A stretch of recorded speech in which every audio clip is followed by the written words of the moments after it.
Assalamualaikum warahmatullahi wabarakatuh. Anda rindu mendengarkan kajian-kajian dari ustadz-ustadz kita dari Aceh? Kunjungi channel YouTube Maulizul Akbar NAD. Subscribe, like, share, komen.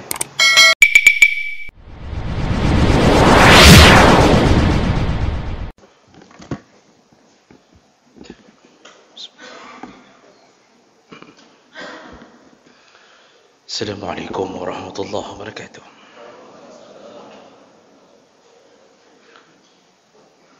Alhamdulillahi rabbil alamin wa bi ni'matihi tatimmu as-salihat. Asyhadu an la ilaha illallah wahdahu la syarika lah wa asyhadu anna Muhammadan 'abduhu wa rasuluhul karim. Allahumma salli wa sallim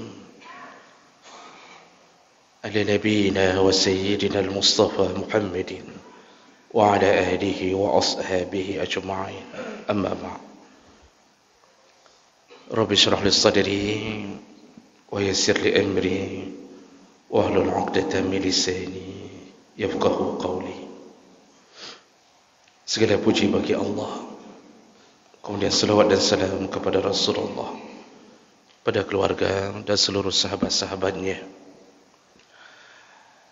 Bapak Ibu jamaah salat subuh yang Allah muliakan, insyaallah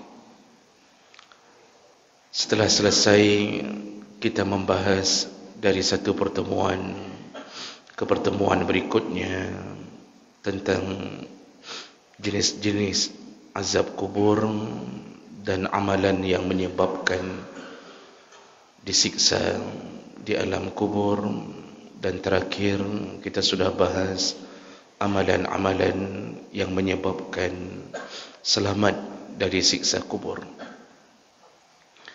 Mulai subuh hari ini kita akan masuk ke dalam serial pembahasan yang baru, yaitu tentang amalan-amalan atau golongan orang-orang yang didoakan oleh para malaikat.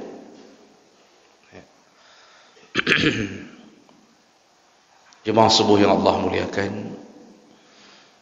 salah satu makhluk Allah yang tidak pernah ditolak doanya oleh Allah adalah malaikat. Kalau malaikat berdoa, dijamin selain Allah dengar, pasti Allah kabulkan. Salah satu yang menyebabkan Allah mengabulkan doa para malaikat, karena malaikat adalah makhluk yang tidak pernah melawan Allah dan selalu taat apapun yang disuruh oleh Allah. Allah menyebutkan la ya'suna Allah ma amarahum wa yaf'aluna ma yu'marun. Malaikat itu tidak pernah bermaksiat kepada Allah dan mereka selalu mengerjakan apa yang diperintahkan oleh Allah. Ini yang menyebabkan Allah kabulkan permintaan mereka, apapun yang mereka doakan. Dan mereka tidak mendoakan untuk dirinya sendiri, karena malaikat tidak dimasukkan ke dalam neraka Allah. Malaikat tidak akan masuk ke dalam azab apapun, maka tidak perlu mendoakan dirinya sendiri. Maka siapa yang didoakannya? Yaitu hamba-hamba Allah dari Bani Adam. Karena malaikat ditugaskan salah satunya adalah mengawal kehidupan kita, mengiringi setiap langkah kita. Setiap bibir yang mengucapkan suatu kalimah, pasti malaikat mencatatnya. Ma yalfidhu min qawlin illa ladaihi raqibun atid. Pasti tercatat oleh raqib dan atid. Dan malaikat terus mendampingi hidup kita, sehari-hari kita, setiap detik di dalam pantauan malaikat, sampai akhirnya kita bertemu dengan malaikat maut, dan juga nanti kita akan bertemu dengan Munkar dan Nakir. Dan kita selanjutnya dibangkitkan di padang mahsyar, di dalam awasan malaikat. Ketika masuk surga pun, malaikatlah yang menjadi dayang-dayangnya kita. Jadi kita ini masuk surga pun masih didampingi oleh malaikat. Ketika masuk surga, kita tidak masuk begitu saja. Allah menyebutkan dalam akhir surat Al-Kahfi, innal ladzina amanu wa 'amilus shalihat kanat lahum jannatul firdausi nuzula. Kata Allah, ketika seseorang beriman dan beramal saleh, maka dia akan masuk surga dalam keadaan nuzula. Nuzula, kalau kita buka tafsir, itu gaya bahasa Arab ketika ingin menyebutkan tentang penyambutan. Jadi kalau tamu datang ke rumah, disambut, itu bahasanya nuzula. Apakah kita masuk surga lalu mencari rumah kita sendiri di surga? Tidak. Nuzula, disambut. Lebih hebat menyambut kita penduduk surga daripada menyambut presiden di dunia. Kita dilayani sehebat-hebatnya pelayanan, didampingi, lalu ditunjukkan mana rumah kita, dan setiap hari dibawakan makanan kepada kita. Apapun, walahum ma yadda'un, apapun yang mereka mau, kata Allah, maka dayang-dayang terus berputar-putar di sekeliling manusia yang masuk surga. Siapa mereka? Malaikat. Begitu juga yang masuk ke dalam neraka, mereka pun didampingi oleh kemarahan malaikat. Di sana ada malaikat Zabaniyah, Malik Zabaniyah, yang bermuka bengis, seram, kata Allah, menakutkan melihatnya.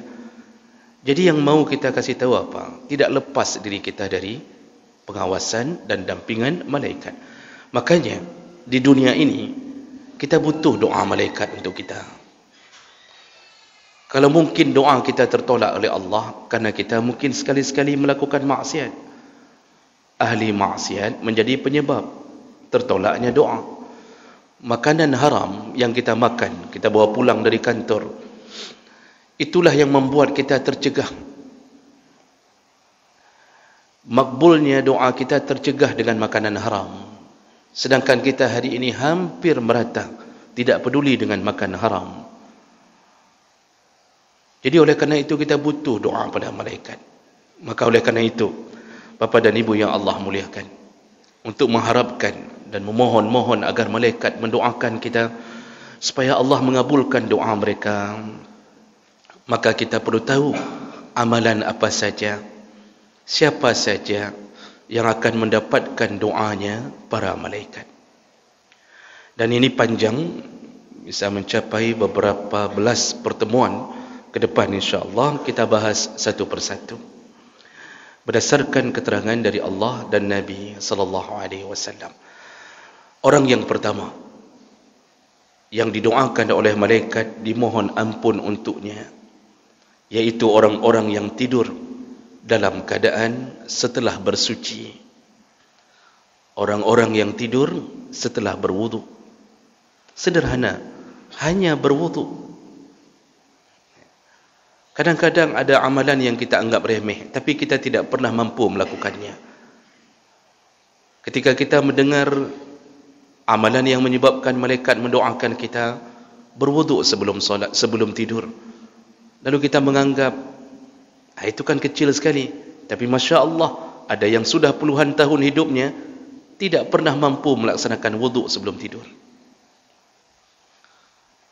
Hari ini orang tua yang tidak terbiasa hidup di dalam rumahnya dengan amalan-amalan Nabi, maka dia teruskan generasi itu. Dia tidak pernah nasihati anaknya untuk berwudu sebelum tidur. Biasanya pertanyaan yang akan dilontarkan kepada anaknya, "Nak, sudah kencing?" Jadi ketika anak mau tidur, pertanyaannya, "Nak, kali katu'i?" Kalau belum pergi kencing.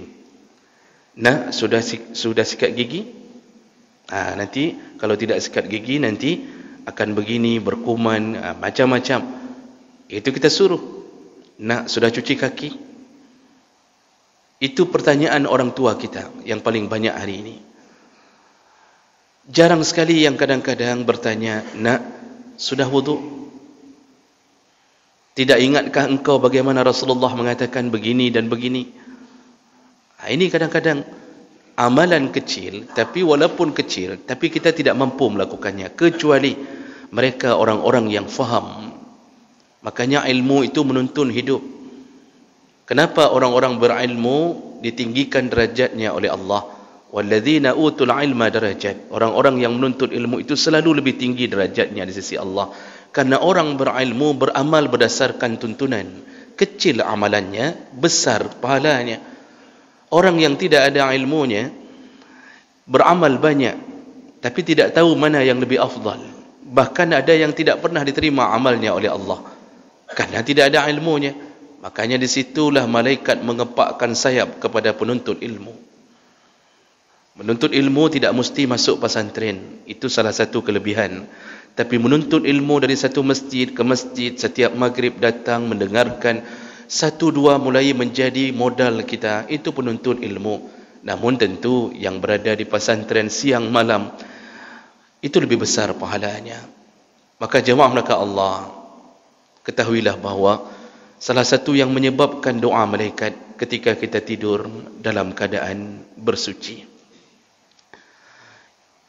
Aisyah radhiyallahu anha menyatakan, Rasulullah kalau sudah mau tidur, fatawadda wudu'ahu lis-salah. Selalu beliau berwuduk dan wuduknya sempurna seperti wuduknya untuk salat.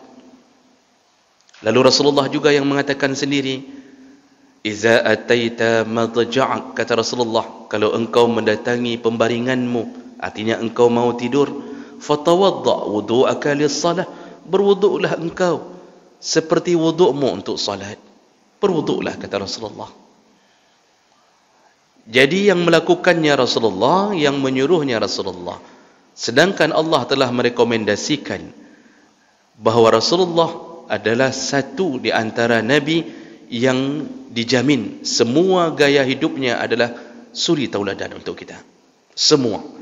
Makanya ketika disebutkan sunnah, para ulama mendefinisikan sunnah Nabi, semua yang disandarkan pada Nabi, baik perkataan, perbuatan maupun persetujuan Nabi. Ada kalanya Nabi tidak berkata-kata, tapi amalnya harian dia lakukan. Maka itu menjadi petunjuk bagi kita. Jemaah melaka Allah. Dan setelah hadis itu, ternyata ada hadis-hadis yang lain. Orang yang berwudu sebelum salat didoakan oleh para malaikat. Di antaranya dari Ibnu Abbas radhiyallahu anhu qala Rasulullah sallallahu alaihi wasallam, tahiru hadhihi al-ajsad taharakumullah fa innahu laysa min 'abdin yabitu tahiran illa bata ma'ahu min sya'arihi malak la yanqalibu sa'atan min al-lail illa qala Allahumma ighfir li 'abdika fa innahu bata tahiran. Rasulullah sallallahu alaihi wasallam menyebutkan, sucikanlah tubuhmu. Kalau orang mensucikan tubuhnya, maka Allah menyucikan jasadnya. Ini janji Nabi yang pertama. Siapa yang mensucikan tubuhnya, Allah sucikan jasadnya. Artinya tubuh ini dijaga oleh Allah. Makanya orang berwuduk itu, kalau dalam hadis-hadis tentang masalah wuduk, wuduk itu salah satu penyebab dibukanya 8 pintu surga. Kalau dia benar-benar berwuduk dengan baik dan diakhiri dengan kalimat doa setelah wuduk. Jadi habis wuduk dengan baik, semua sunnah-sunnahnya dijaga 3 kali. Lalu ketika menyapu kepala, dia sapu seluruh kepalanya. Perlu kita ketahui Bapak Ibu yang Allah muliakan, dalam mazhab Syafi'i disebutkan minimal menyapu kepala 1 helai rambut kena sudah sah. Ketika menyapu kepala dalam wuduk, 1 helai rambut kena, itu sudah sah. Tetapi tolong baca kitab yang sempurna Imam Syafi'i atau mazhab Syafi'i ini itu menyatakan minimal wuduk sah 1 lembar 1 helai rambut. Tapi bukan disuruh dengan berwuduk model begitu. Itu ingin dikatakan minimal sahnya wuduk seseorang. Yang disuruh bagaimana? Buka seluruh kitab Syafi'i. Yang lebih baik, lebih afdal seluruh kepala. Kita hari ini aneh, begitu lihat ada orang berwuduk dengan seluruh kepala, langsung kita katakan, sang nyo sesat sang orangnya. Karena kita mungkin tidak diberitahukan keseluruhannya, difikir disuruh wuduk begini-begini, Pak. Dalam kitab-kitab Syafi'i bukan disuruh ini 1 lembar atau 3 helai rambut, itu minimal sah. Yang sunnah yang lebih afdal bagaimana? Seluruh kepala berdasarkan hadis Nabi. Itu pilihan dari mazhab Syafi'i. Sayang orang hari ini kadang-kadang mengira yang berwuduk kepalanya kan mazhab danyo sang. Itu bukan orang kita kayaknya itu. Kayaknya anak buah senok hugronyo ini kayaknya ni. Masya Allah. Jemaah mereka Allah subhanahu. Rasulullah kalau berwuduk bagaimana? Dalam hadis Nabi, salah satu hadis Nabi disebutkan bahawa Rasulullah itu kalau berwuduk, setelah dia basahkan tangannya ketika menyapu kepala, ada satu hadis yang menyebutkan beliau tempelkan ibu jarinya di sini, lalu beliau alirkan tangannya ke belakang. Beliau alirkan ke belakang, baru sekali lagi ke depan. Jadi ke belakang sekali, kemudian ke depan. Dalam mazhab Malik wajib berdasarkan hadis ini. Mazhab Malik malah mengatakan tidak sah wuduk kalau tidak seluruh kepala. Jadi ini khilaf. Menyapu kepala itu seluruh atau boleh hanya setengah. Kalau dalam mazhab Hanafi rubu' ila nasiyah, iaitu sampai ke ubun-ubun. Jadi mazhab Hanafi begini sudah okey. Mazhab Syafi'i 1 helai rambut sah. Karena mazhab Syafi'i ketika mengartikan kalimat bi ru'usikum dalam ayat, itu bi litab'id, iaitu bi untuk setengah. Jadi khilaf, itu ilmunya para ulama. Kalau Imam Malik memaknakan kalimat bi ru'usikum, bi itu bi lil ilsaq, bi untuk menempel, semua harus kena. Begitu khilafnya. Namun jemaah mereka Allah, orang-orang yang berwuduk lalu ditutup dengan doa setelah wuduk, doa setelah wuduk, dia berhenti sebentar, dia berdoa. Apa janji Nabi? Futihat lahu abwabul jannah as-samaniyah, dibuka untuknya 8 pintu surga. Nanti dia masuk ke surga suka-suka dari pintu mana? Hanya karena bagus wuduk. Hanya karena bagus wuduk. Itu baru kelebihan pertama. Belum lagi Rasulullah mengatakan umatku nanti akan keluar cahaya ghurram muhajjalin, keluar cahaya dari seluruh anggota wuduknya.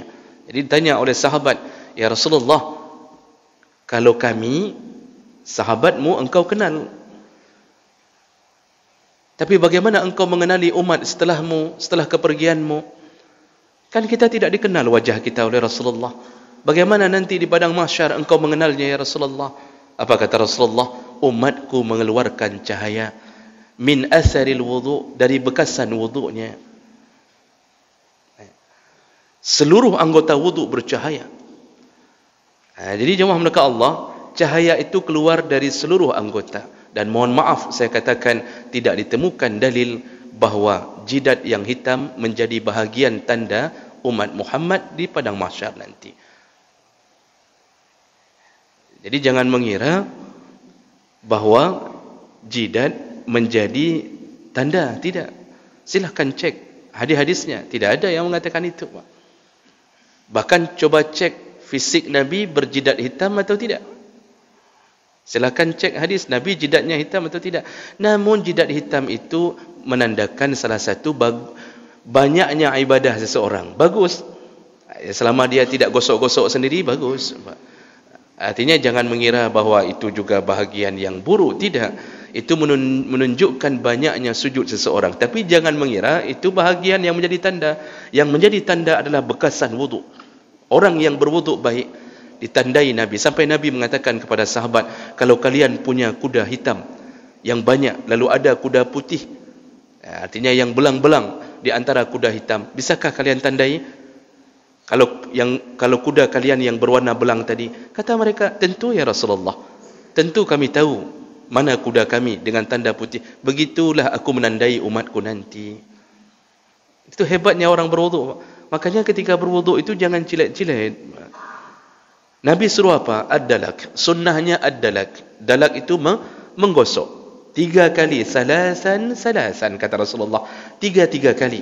Jadi waktu cuci kaki pun jangan hanya campak kaki di bawah air keran. Jadi ada orang yang kadang-kadang berwuduk tidak pun digosok. Tidak dilakukan takhlil. Yang punya jenggot kata Nabi disuruh sela-sela, disuruh antara jenggotnya. Yang tidak punya jenggot enggak usah. Yang kira-kira mulus-mulus hana payah nak pelu-pelunya, cukup sekali saja itu sudah okey. Lalu kemudian disuruh ad-dalak, disuruh gosok-gosok salasan 3 kali. Itu perbuatan Nabi. Kecuali yang ada khilaf waktu cuci, waktu basuh kepala, itu khilaf. Menurut Imam Malik cuma sekali saja. Mazhab Syafi'i baik kepala ataupun anggota tubuh yang lain salasan 3 kali. Itu hebatnya orang berwuduk. Jadi lakukanlah dengan baik. Sabar ketika wuduk itu, sabar. Jangan dibisikkan syaitan, bagah bacun. Udah itu saja cukup, pergi terus ke dalam. Jangan begitu, Pak, sabar. Tapi jangan buang-buang air. Jangan, keran sudah hidup, kita masih melipat lengan baju kita. Keran sudah hidup, kita baru lipat baju celana kita. Jangan begitu. Jangan hidupkan dulu keran kalau belum mulai. Maka banyak masjid kadang-kadang terbuang airnya gara-gara jamaah tidak taat pada perintah Allah dan Nabi. Nah, kelebihan orang berwuduk berikutnya kata Rasulullah, fa innahu laisa min 'abdin yabitu tahiran. Kalau ada seseorang tidur dalam keadaan berwuduk, illa bata ma'ahu fi syi'arihi malak, maka malaikat tidur mendampinginya. Malaikat bersama kita. Maka manfaat berwuduk waktu sebelum tidur salah satunya malaikat mendampingi kita. Kalau malaikat sudah di samping kita, mungkinkah syaitan berani menghadang kita? Pak Ibu, waktu kita baca ayat kursi, kita baca doa, Allah turunkan pasukannya yang bernama malaikat menjaga tidur kita. Maka tidak akan tembus oleh syaitan. Syaitan paling takut kalau melihat malaikat. Sihir, ketika malaikat berada di samping kita, hanya dengan berwuduk sebelum tidur, tembuskah sihir? Tidak.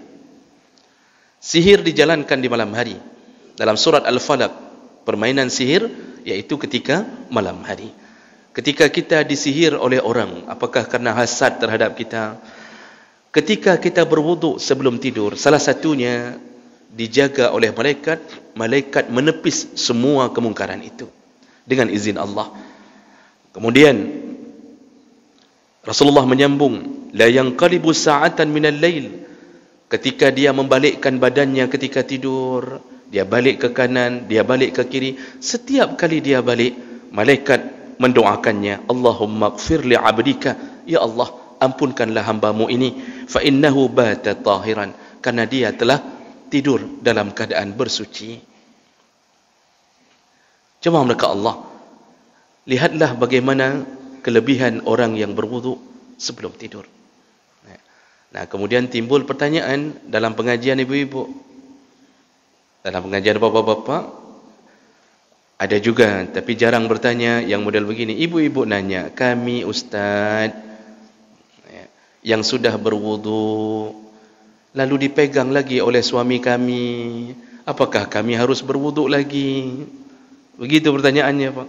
Karena pemahaman yang kita tahu selama ini, salah satu yang menyebabkan batalnya wuduk bersentuhan dengan perempuan dalam mazhab Syafi'i. Kalau dalam mazhab Hambali, kalau diiringi syahwat baru batal.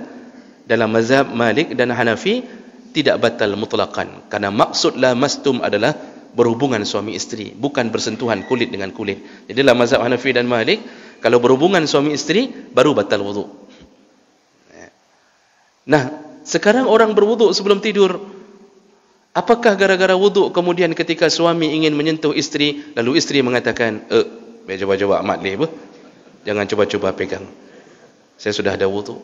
3 malam dibuat seperti begini, insya Allah isteri itu terakhir tinggal di rumah itu. Ya, langsung isteri tinggal apa ya. Apakah begitu? Nah, para ulama mensyarah, wudu untuk tidur berbeda wudu untuk salat. Wudu untuk salat yang tidak boleh bersentuhan karena hubungannya dengan kesucian salat tadi. Itu yang dibicarakan dalam kitab tentang batal, tidak batal, bersentuhan dengan perempuan. Masalah wudu dalam tidur, ketika mau tidur, itu yang penting lakukan saja wudu. Sudah dicatat pahala dan sudah datang malaikat. Batal tidak penting. Tidak penting. Yang penting sudah wudu. Makanya jangan sampai tidak boleh disentuh. Tidak mengapa bersentuhan. Malah kalau kita baca adab-adab tidur, tidurnya suami isteri itu paling bagus memang berdekatan. Jadi jangan sampai karena suami isteri hanya belajar tentang wudu, tidak boleh tersentuh setelah wudu, yang satu menghadap ke kanan, yang satu menghadap ke kiri. Ini hanya kenang-kenang, ada yang pakai triplek di tengah, Pak. Ini hanya betul. Jadi wudu saja, masalah disentuh oleh suami, maka dia dapat pahala 2 kali. Pahala wudu dijaga malaikat dan pahala menyerahkan dirinya, ketaatannya pada suami. Malah kalau enggak mau serahkan ketaatan pada suami, menyebabkan laknat malaikat. Jadi malaikat yang datang malah melaknat, bukan mendoakan. Masya Allah, makanya orang yang berwudu saja diminta ampun oleh malaikat. Ya Allah, ampunkan orang ini ya Allah. Sampai kapan Pak? Sampai dia bangun di waktu subuhnya. Sepanjang malam malaikat mendoakannya. Kita ini kalau sudah tidur, selemah-lemahnya kita. Kita ini kalau sudah tidur Pak, tidak ada daya, tidak ada upaya. Kadang-kadang diserang sana sini. Suami yang sakit hati ke isteri, kadang-kadang membunuh isteri di waktu tidur. Isteri pun begitu, yang sakit hati ke suami, suami kadang-kadang kahwin 2 tidak kasih tahu. Lalu dilakukanlah aniaya ketika suami tidur. Tidur itu paling lemah keadaan. Maka di saat kita paling lemah, satu-satunya yang bisa menjaga kita, yaitu yang tidak pernah tidur. Di saat semua backing yang kita andalkan hanya bisa hidup, hanya bisa menjaga ketika mereka tidak tidur. Backing kita siapa Pak? Dari mana? Manusia. Dia pun tidur. Rampok datang, habis mati baru datang backing kita. Tapi Masya Allah, Allah Al-Hayyul Al-Qayyum. Allah hidup, Allah tidak pernah tidur. Kepadanya lah kita berharap perlindungan. Maka berwuduklah agar Allah kirimkan pasukannya untuk menjaga kita sepanjang malam kita. Mudah-mudahan bisa kita amalkan, dan yang belum mengamalkan, paksalah diri. Kira-kira 7 hari pertama paksa wuduk sebelum tidur. InsyaAllah akan mendapatkan keberkahan di dalam hidupnya sampai paginya, dan berulang-ulang setiap malam ketika dia mengamalkannya dengan istiqamah. Mudah-mudahan bermanfaat. Subhanakallahumma bihamdik, asyhadu an la ilaha illa anta, astaghfiruka wa atubu ilaik. Wassalamualaikum warahmatullahi wabarakatuh.